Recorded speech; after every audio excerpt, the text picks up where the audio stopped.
O Grande Conflito, capítulo 22. Profecias alentadoras. Quando se passou o tempo em que pela primeira vez se esperou a vinda do Senhor, na primavera de 1844, os que pela fé haviam aguardado o seu aparecimento ficaram por algum tempo envoltos em perplexidade e dúvida. Embora o mundo os considerasse inteiramente derrotados e julgasse provado que tivessem seguido uma ilusão, sua fonte de consolo era ainda a palavra de Deus. Muitos continuaram a investigar as Escrituras, examinando de novo as provas de sua fé e estudando cuidadosamente as profecias para obterem mais luz. O testemunho da Bíblia em apoio de sua atitude parecia claro e concludente. Sinais que não poderiam ser mal compreendidos apontavam para a vinda de Cristo como estando próxima. A bênção especial do Senhor, tanto na conversão de pecadores como no avivamento da vida espiritual entre os cristãos, havia testificado que a mensagem era do céu. E, posto que os crentes não pudessem explicar o desapontamento, sentiam-se seguros de que Deus os guiara na experiência por que haviam passado. Entretecida com as profecias que tinham considerado como tendo aplicação ao tempo do segundo advento, havia instrução especialmente adaptada ao seu estado de incerteza e indecisão e que os animava a esperar pacientemente na fé, segundo a qual o que então lhes era obscuro à inteligência se faria claro no tempo devido. Entre estas profecias estava a de Abacuque, capítulo 2, versículo 1 a 4. Sobre a minha guarda estarei, e sobre a fortaleza me apresentarei e vigiarei, para ver o que fala comigo e o que eu responderei quando eu for arguido.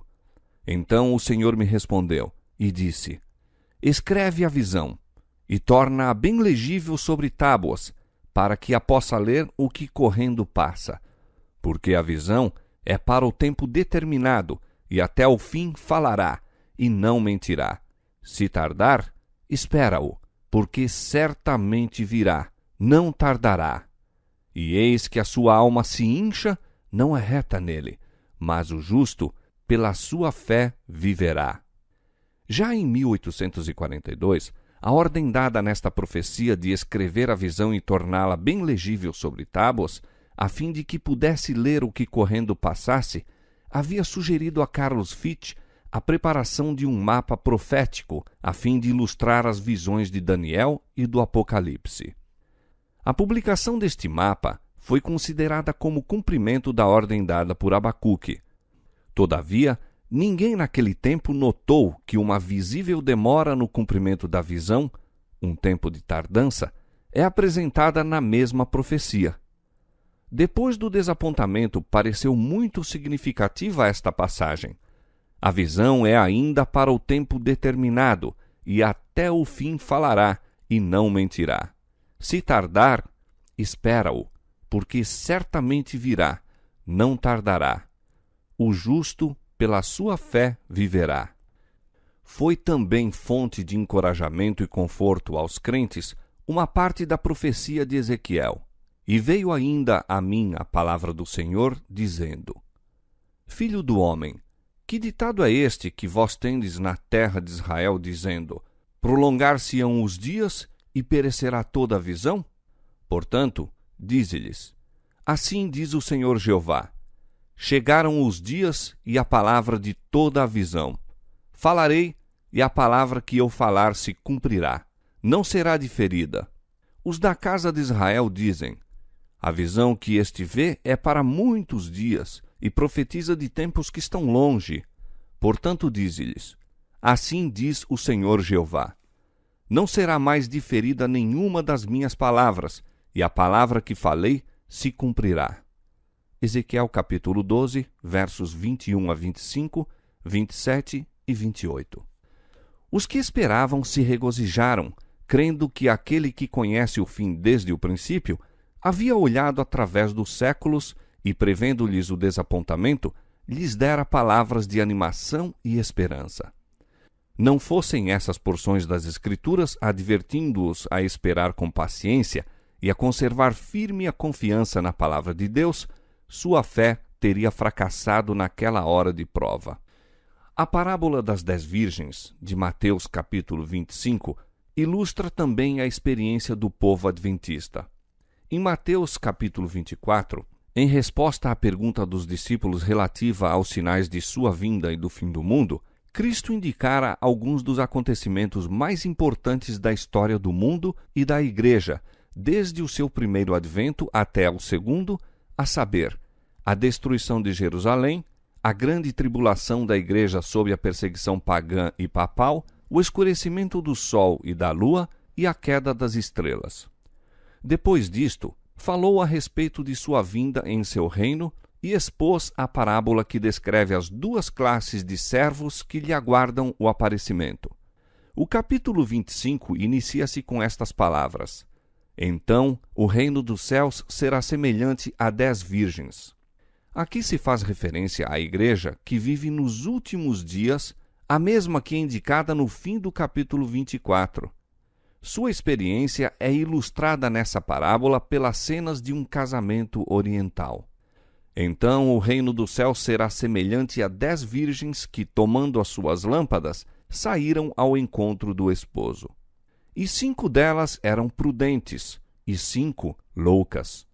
As loucas, tomando as lâmpadas, não levaram azeite consigo, mas as prudentes levaram azeite em suas vasilhas com as lâmpadas.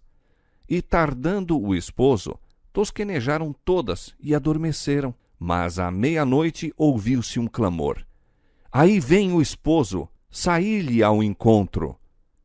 A vinda de Cristo, como era anunciada pela mensagem do primeiro anjo, entendia-se ser representada pela vinda do esposo. A reforma espiritual que se generalizou sob a proclamação de segunda vinda correspondeu à saída das virgens. Nesta parábola, como na de Mateus 24, 2 classes são representadas. Todas haviam tomado suas lâmpadas, a Bíblia, e mediante sua luz saíram para encontrar o esposo. Mas, enquanto as loucas, tomando as suas lâmpadas, não levaram azeite consigo, as prudentes levaram azeite em suas vasilhas com as suas lâmpadas. A última classe tinha recebido a graça de Deus e o poder do Espírito Santo, que regenera e alumia, tornando a palavra divina uma lâmpada para os pés e luz para o caminho. No temor de Deus, estudaram as Escrituras para aprenderem a verdade e fervorosamente buscaram a pureza de coração e de vida. Possuíam uma experiência pessoal, fé em Deus e em sua palavra, que não poderiam ser derrotadas pelo desapontamento e demora. Outras, tomando as suas lâmpadas, não levaram azeite consigo. Haviam se movido por um impulso de momento. Seus temores foram excitados pela mensagem solene, mas haviam dependido da fé que possuíam seus irmãos, estando satisfeitos com a luz vacilante das boas emoções, sem terem compreensão perfeita da verdade, nem experimentarem uma genuína operação da graça no coração. Tinham saído para encontrar-se com o Senhor, cheios de esperanças, com a perspectiva de imediata recompensa, mas não estavam preparados para a demora e desapontamento. Quando vieram as provações, faltou-lhes a fé, e sua luz se tornou bruxuleante. E tardando o esposo, tosquenejaram todas e adormeceram. Pela tardança do esposo, é representada a passagem do tempo em que o Senhor era esperado, o desapontamento e a aparente demora. Neste tempo de incerteza, o interesse dos que eram superficiais e não de todos sinceros começou logo a vacilar, arrefecendo seus esforços. Mas aqueles cuja fé se baseava no conhecimento pessoal da Escritura Sagrada tinham sob os pés uma rocha que as ondas do desapontamento não poderiam derruir. Tosquenejaram todas e adormeceram, uma classe na indiferença e abandono de sua fé, outra esperando pacientemente até que mais clara luz fosse proporcionada. Todavia, na noite de prova, a última pareceu perder, até certo ponto, o zelo e devoção. Os que eram medianamente dedicados e superficiais não mais puderam apoiar-se à fé dos seus irmãos. Cada qual tinha de, por si mesmo, ficar em pé ou cair. Por este tempo, começou a aparecer o fanatismo. Alguns que haviam professado ser zelosos crentes na mensagem rejeitaram a palavra de Deus como o único guia infalível e, pretendendo ser guiados pelo Espírito, entregaram-se ao governo de seus próprios sentimentos, impressões e imaginação. Alguns houve que manifestaram um zelo cego e fanático, condenando a todos os que não lhes sancionassem o proceder. Suas ideias e atos fanáticos não encontraram simpatia da grande corporação dos adventistas. Serviram, no entanto, para acarretar o opróbrio à causa da verdade. Satanás, por esse meio, estava procurando opor-se à obra de Deus e destruí-la. O povo tinha sido grandemente abalado pela obra do advento. Haviam-se-lhe convertido milhares de pecadores e homens fiéis dedicavam-se à tarefa de proclamar a verdade mesmo no tempo de tardança.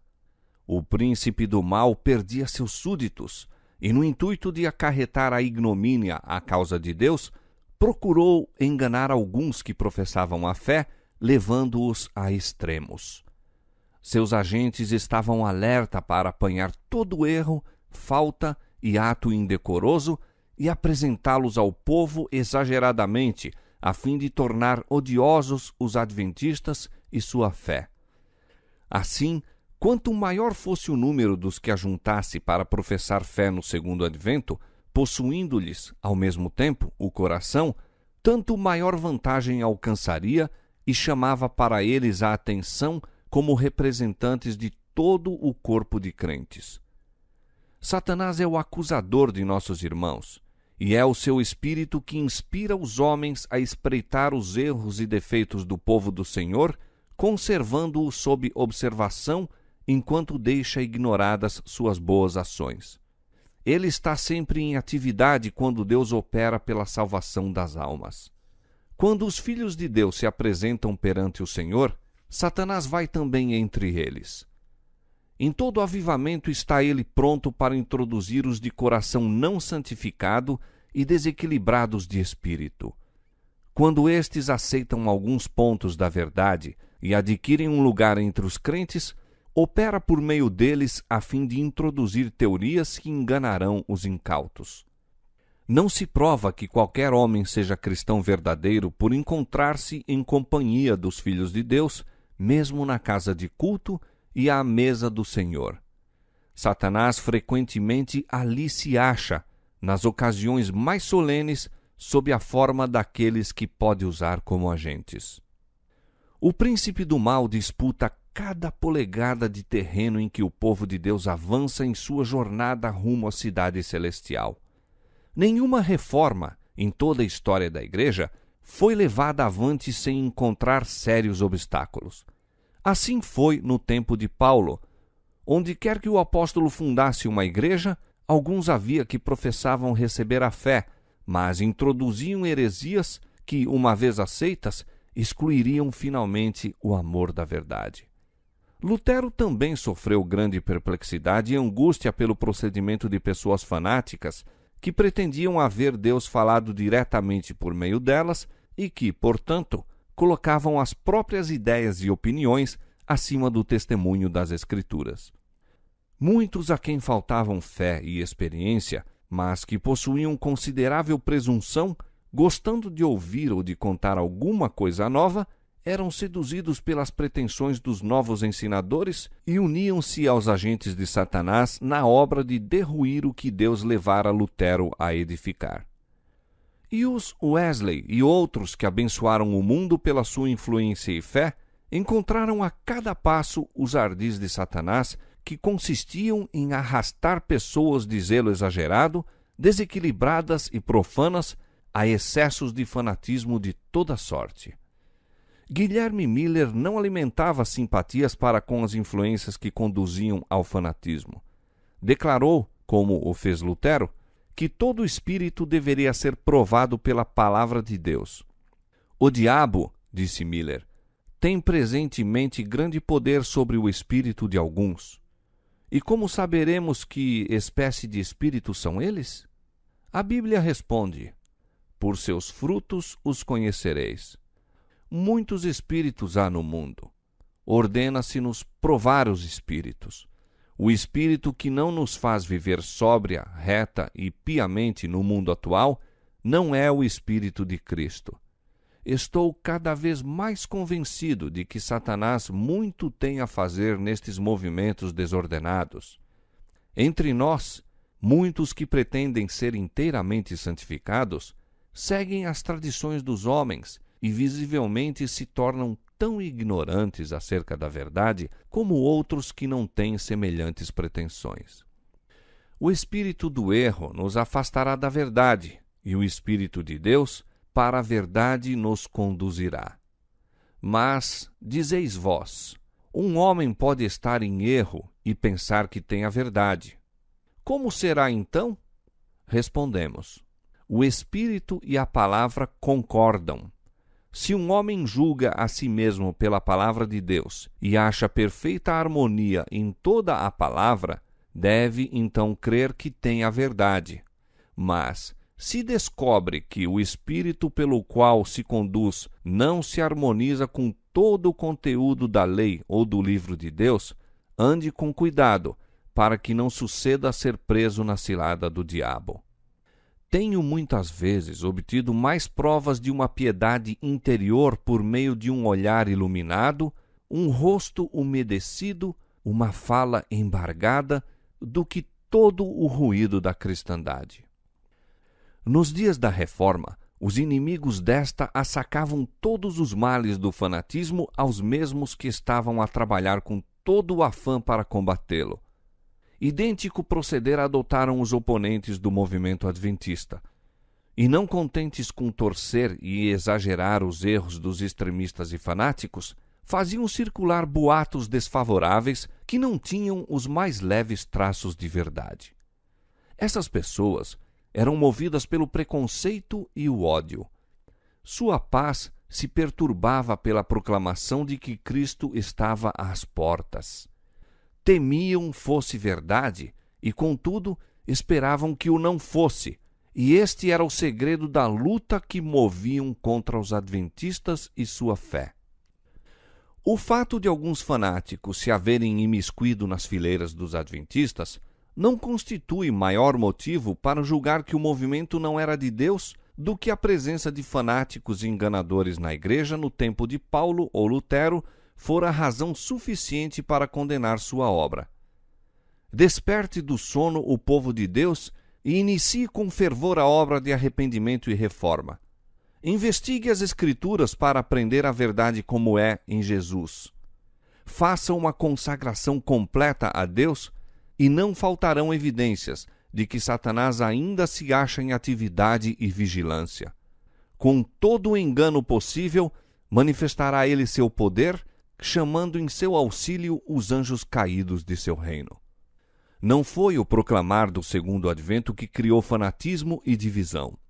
Esses apareceram no verão de 1844, quando os adventistas estavam imersos em dúvida e perplexidade no tocante à sua verdadeira posição.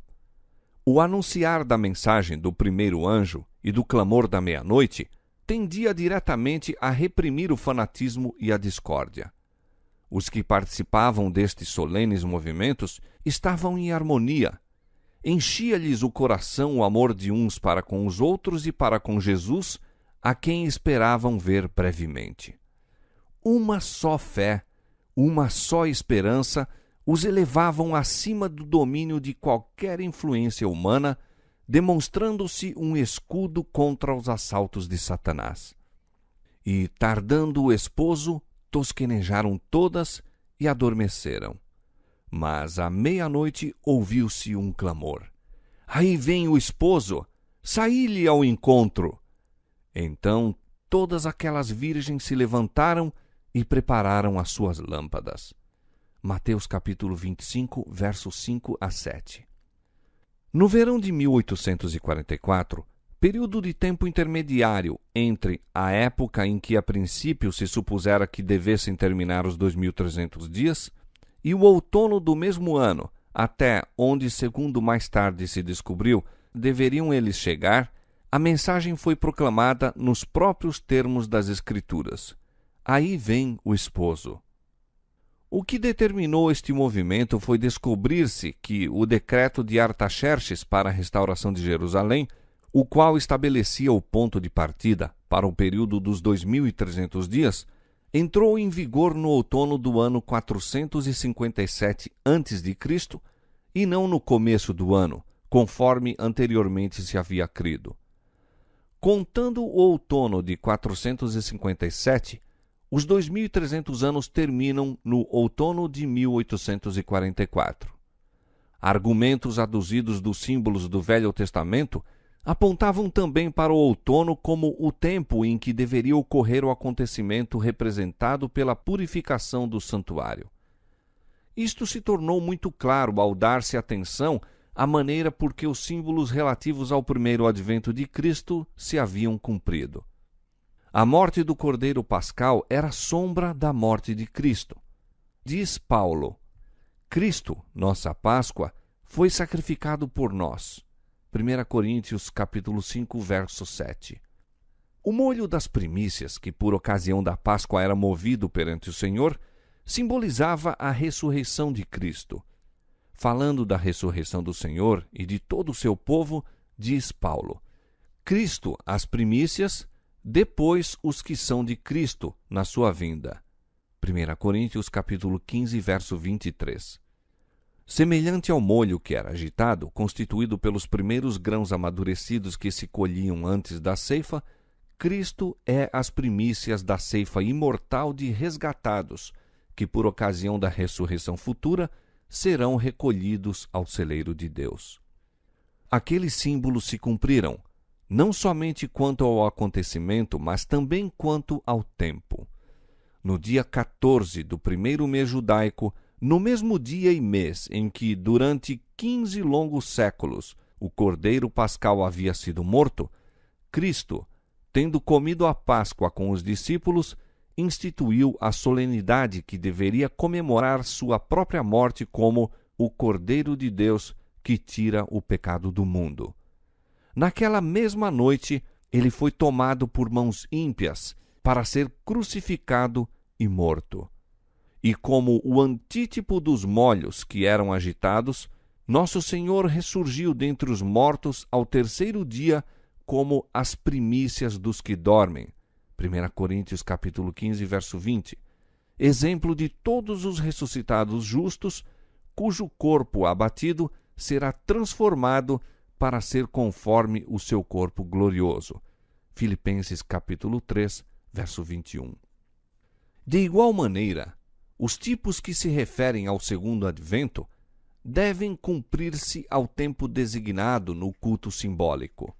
No cerimonial mosaico, a purificação do santuário, ou o grande dia da expiação, ocorria no 10º dia do 7º mês judaico, Levítico capítulo 16, versos 29 a 34, dia em que o sumo sacerdote, tendo feito expiação por todo Israel, e assim removido seus pecados do santuário, saía e abençoava o povo.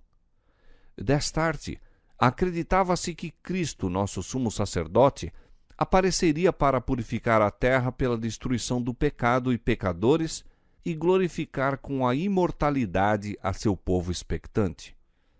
O 10º dia do 7º mês, o grande dia da expiação, tempo da purificação do santuário, que no ano 1844 caía no dia 22 de outubro, foi considerado como o tempo da vinda do Senhor. Isto estava de acordo com as provas já apresentadas de que os 2.300 dias terminariam no outono e a conclusão parecia irresistível. Na parábola de Mateus, capítulo 25, o tempo de espera e sono é seguido pela vinda do esposo. Isto concordava com os argumentos que acabam de ser apresentados, tanto da profecia como dos símbolos. produziram profunda convicção quanto à sua veracidade, e o clamor da meia-noite foi proclamado por milhares de crentes. Semelhante à vaga da maré, o movimento alastrou-se pelo país. Foi de cidade em cidade, de aldeia em aldeia, e para os lugares distantes, no interior, até que o expectante povo de Deus ficou completamente desperto. Desapareceu o fanatismo ante essa proclamação, como a geada matutina perante o sol a erguer-se. Viram os crentes suas dúvidas e perplexidades removidas e a esperança e coragem animar-lhes o coração.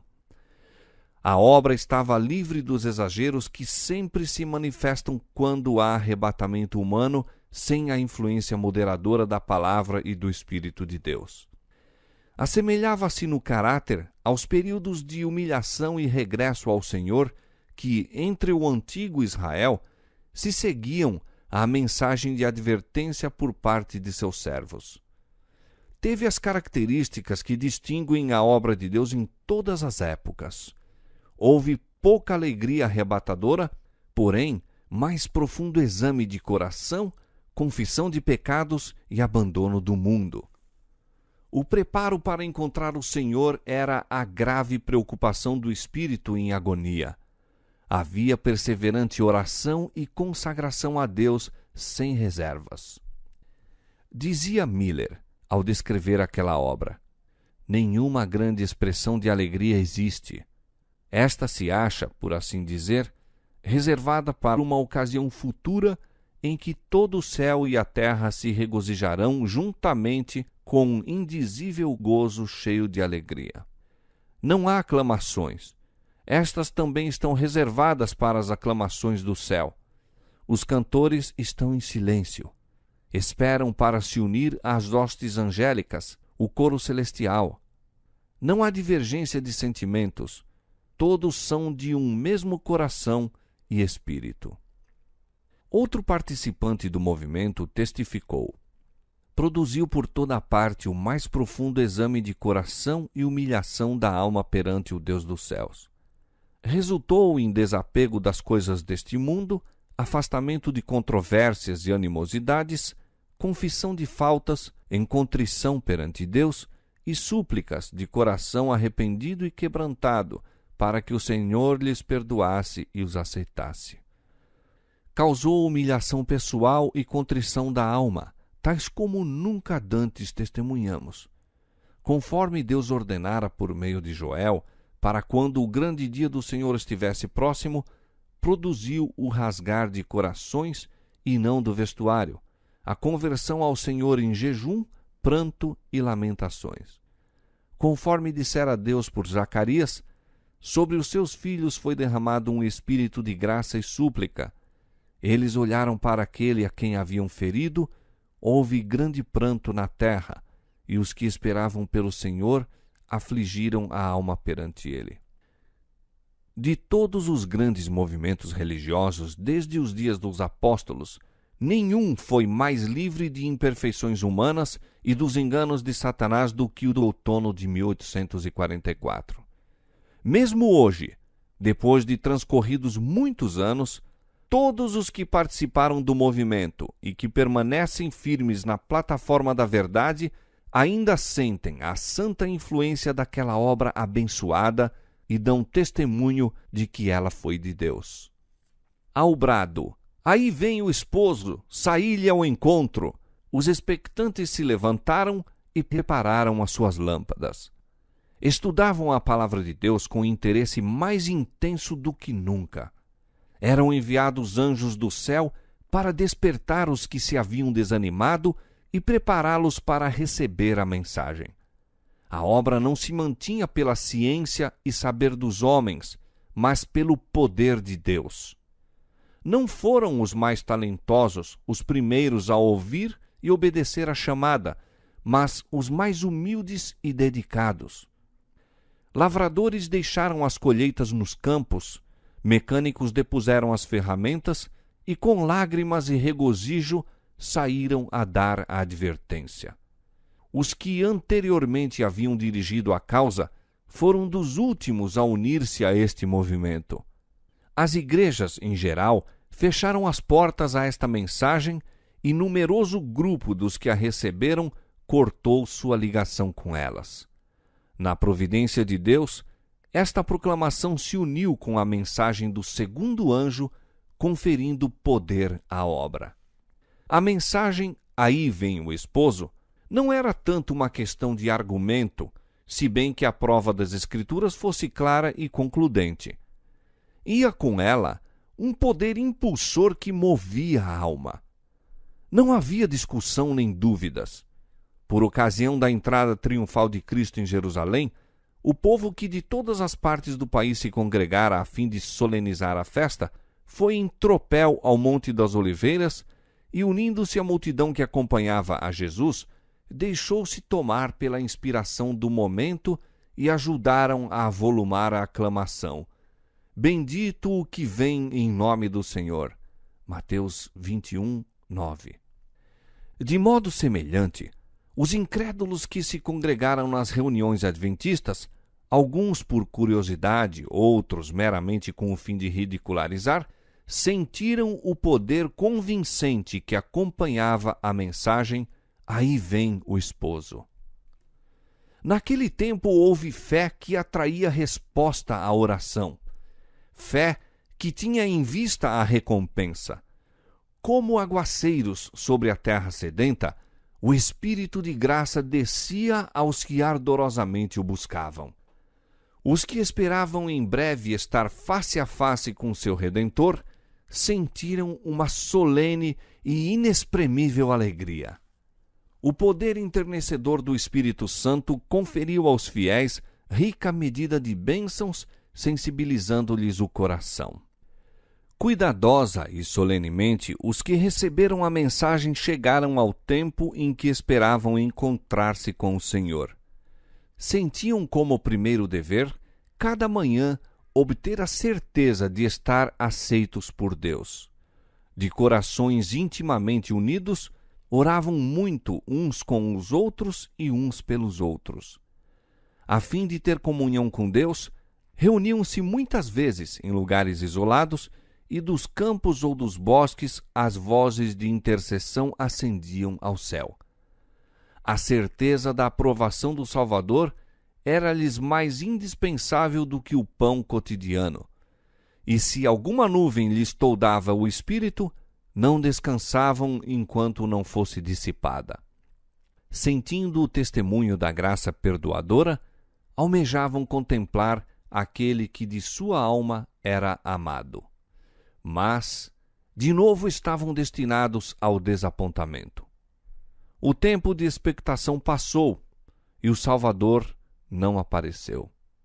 Com inabalável confiança tinham aguardado sua vinda e agora experimentavam o mesmo sentimento de Maria quando, indo ao túmulo do Salvador e encontrando-o vazio, exclamou em pranto: "Levaram o meu Senhor e não sei onde o puseram." João 20, 13. Um sentimento de terror, o receio de que a mensagem pudesse ser verdadeira, servira algum tempo de restrição ao mundo incrédulo.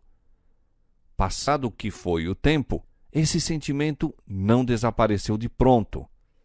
A princípio não ousaram exultar sobre os que foram decepcionados, mas, como sinais nenhuns da ira de Deus se vissem, perderam os temores e reencetaram a exprobração e o ridículo. Numerosa classe que tinha professado crer na próxima vinda do Senhor renunciou à fé. Alguns que se sentiam muito confiantes ficaram tão profundamente feridos em seu orgulho que pareciam estar a fugir do mundo. Como outrora Jonas, queixavam-se de Deus e preferiam a morte à vida. Os que haviam baseado sua fé nas opiniões de outrem e não na palavra de Deus, achavam-se agora novamente prontos para mudar de ideias. Os escarnecedores ganharam para suas fileiras os fracos e covardes, e todos estes se uniram para declarar que não mais havia motivos de receios ou expectação. O tempo havia passado, o Senhor não viera, e o mundo poderia permanecer o mesmo por milhares de anos. Os crentes fervorosos e sinceros haviam abandonado tudo por Cristo, desfrutando sua presença como nunca dantes.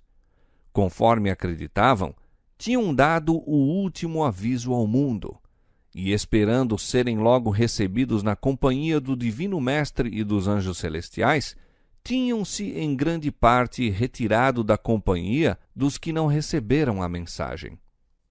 Com intenso desejo haviam eles orado: Vem, Senhor Jesus, e vem presto. Mas ele não viera. E agora, assumir de novo o fardo pesado dos cuidados e perplexidades da vida, suportar as exprobrações e zombarias de um mundo escarnecedor, era uma terrível prova de fé e paciência. Todavia, este desapontamento não foi tão grande como o que experimentaram os discípulos por ocasião do primeiro advento de Cristo. Quando Jesus cavalgou triunfantemente para Jerusalém, seus seguidores acreditavam estar ele prestes a ascender ao trono de Davi e libertar Israel dos opressores. Cheios de esperança e gozo antecipado, competiam uns com os outros em prestar honras a seu rei. Muitos lhe estendiam no caminho seus próprios mantos, à guisa de tapete, ou à sua passagem cobriam o solo com viçosos ramos de palmeira. Uniam-se com entusiástica alegria na aclamação festiva: Hosana ao filho de Davi! Quando os fariseus, perturbados e enraivecidos por esta manifestação de júbilo, quiseram que Jesus repreendesse os discípulos, ele replicou: Se estes se calarem, as próprias pedras clamarão. Lucas 19:40. A profecia devia ser cumprida. Os discípulos estavam executando o propósito de Deus. Entretanto, amargo desapontamento os aguardava. Apenas decorridos alguns dias, tiveram de testemunhar a morte atroz do Salvador e conduzi-lo à sepultura. As expectativas que nutriam não se haviam realizado em um único particular e suas esperanças morreram com Jesus. Não puderam, antes de o Senhor triunfar do túmulo, perceber que tudo havia sido predito na profecia e que convinha que o Cristo padecesse e ressuscitasse dos mortos. Atos capítulo 17, verso 3. 500 anos antes, o Senhor declarara pelo profeta Zacarias: Alegra-te muito, ó filha de Sião, exulta, ó filha de Jerusalém, eis que o teu rei virá a ti, justo e salvador, pobre e montado sobre um jumento, sobre um asninho, filho de jumenta. Zacarias capítulo 9, verso 9. Não teriam os discípulos cumprido esta profecia se compreendessem que Cristo se encaminhava para o julgamento e a morte. De igual maneira, Miller e seus companheiros cumpriram a profecia e proclamaram a mensagem que a inspiração predissera, mas não o teriam feito se tivessem compreendido completamente as profecias que indicavam o seu desapontamento e outra mensagem a ser pregada a todas as nações antes que o Senhor viesse. As mensagens do primeiro e segundo anjos foram dadas no tempo devido e cumpriram a obra a que foram por Deus designadas. O mundo estivera a olhar, na expectativa de que, se o tempo passasse e Cristo não aparecesse, todo o sistema do adventismo seria abandonado. Mas, enquanto muitos, sob forte tentação, deixaram a fé, alguns houve que permaneceram firmes. Os frutos do movimento adventista, o espírito de humildade e exame de coração, de renúncia ao mundo e reforma da vida, acompanharam a obra, testificando que esta era de Deus. Não ousavam os fiéis negar que o poder do Espírito Santo acompanhara a pregação do segundo advento e não podiam descobrir erro algum na contagem dos períodos proféticos. Os mais hábeis de seus oponentes não conseguiram subverter-lhes o sistema de interpretação profética. Não poderiam consentir, sem prova bíblica, em renunciar posições que tinham sido atingidas por meio de ardoroso e devoto estudo das Escrituras, feito por inteligências iluminadas pelo Espírito de Deus e corações ardentes de seu vivo poder.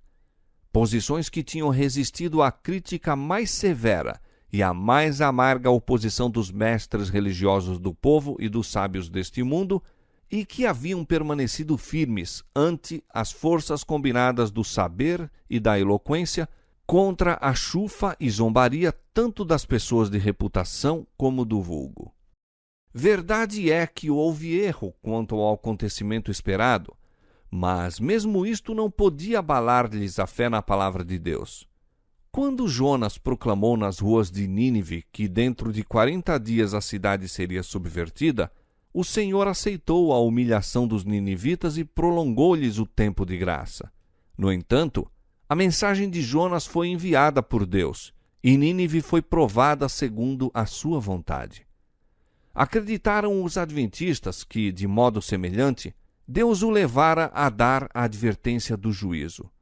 O aviso, diziam eles, provou o coração de todos os que o ouviram, despertando interesse pelo aparecimento do Senhor, ou suscitou, para com a sua vinda, ódio mais ou menos perceptível, porém conhecido por Deus. Traçou uma linha divisória, de modo que os que examinassem seu próprio coração soubessem de que lado teriam sido encontrados se então o Senhor tivesse vindo. Se teriam exclamado: "Eis que este é o nosso Deus a quem aguardávamos, e ele nos salvará", ou se teriam pedido às rochas e montanhas que caíssem sobre eles, a fim de os ocultar da face daquele que se assenta sobre o trono e da ira do Cordeiro. Assim Deus, como cremos, experimentou seu povo, pôs-lhe à prova a fé e viu se na hora da angústia recuaria da posição em que houvera por bem colocá-lo e se abandonaria este mundo, depositando implícita confiança na palavra de Deus. O sentir dos que ainda criam que Deus os havia guiado em sua experiência exprime-se nestas palavras de Guilherme Miller: "Tivesse eu de viver de novo a minha vida, com a mesma evidência que tive então de ser sincero para com Deus e o homem, eu teria de agir como agi. Espero ter limpado minhas vestes do sangue das almas. Sinto que, tanto quanto estava em meu poder, me livrei de toda a culpa em sua condenação. Posto que tenha sido 2 vezes desapontado", escreveu este homem de Deus, "ainda não estou abatido nem desanimado. Minha esperança na vinda de Cristo é tão firme como sempre. Fiz apenas aquilo que, depois de anos de solene consideração, compreendi ser meu dever sagrado fazer. Se errei, foi do lado da caridade, do amor para com os meus semelhantes e da convicção do dever para com Deus. Uma coisa sei: nada preguei que não cresce, e Deus foi comigo. Seu poder se manifestou na obra, e muito benefício foi feito. Muitos milhares, segundo a aparência humana, foram levados a estudar as Escrituras pela pregação da profecia acerca do tempo, e por esse meio, mediante a fé e a aspersão do sangue de Cristo, foram reconciliados com Deus. Nunca solicitei a aprovação dos orgulhosos, nem desfaleci quando o mundo se mostrava hostil. Não comprarei hoje o seu favor, tampouco irei além do dever para não lhes despertar o ódio. Jamais lhes implorarei minha vida, tampouco vacilarei, espero, em perdê-la, se Deus em sua bondosa providência assim o determina. Deus não abandonou seu povo. Seu espírito ainda permaneceu com os que não negaram temerariamente a luz que tinham recebido, nem acusaram o movimento adventista. Na Epístola aos Hebreus, existem palavras de animação e advertência para os provados e expectantes nesta crise. Não rejeiteis, pois, a vossa confiança, que tem grande e avultado galardão, porque necessitais de paciência, para que depois de haverdes feito a vontade de Deus, possais alcançar a promessa. Porque ainda um poucochinho de tempo, e o que há de vir, virá, e não tardará. Mas o justo viverá da fé. E se ele recuar, a minha alma não tem prazer nele. Nós, porém, não somos daqueles que se retiram para a perdição, mas daqueles que creem para a conservação da alma. Hebreus capítulo 10, versos 35 a 39. Que este aviso se dirige à igreja dos últimos dias é evidente nas palavras que apontam para a proximidade da vinda do Senhor. Porque ainda um poucochinho de tempo, e o que há de vir, virá, e não tardará. E claramente se subentende que haveria uma aparente tardança, e que pareceria demorar-se o Senhor. A instrução aqui proporcionada adapta-se especialmente à experiência dos adventistas naquele tempo. O povo, a que a passagem aqui se refere, estava em perigo de naufragar na fé.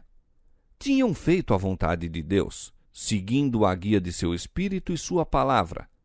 Não podiam, contudo, entender-lhe o propósito na experiência passada, tampouco discernir o caminho diante deles, e eram tentados a duvidar de que Deus, em verdade, os estivesse a dirigir.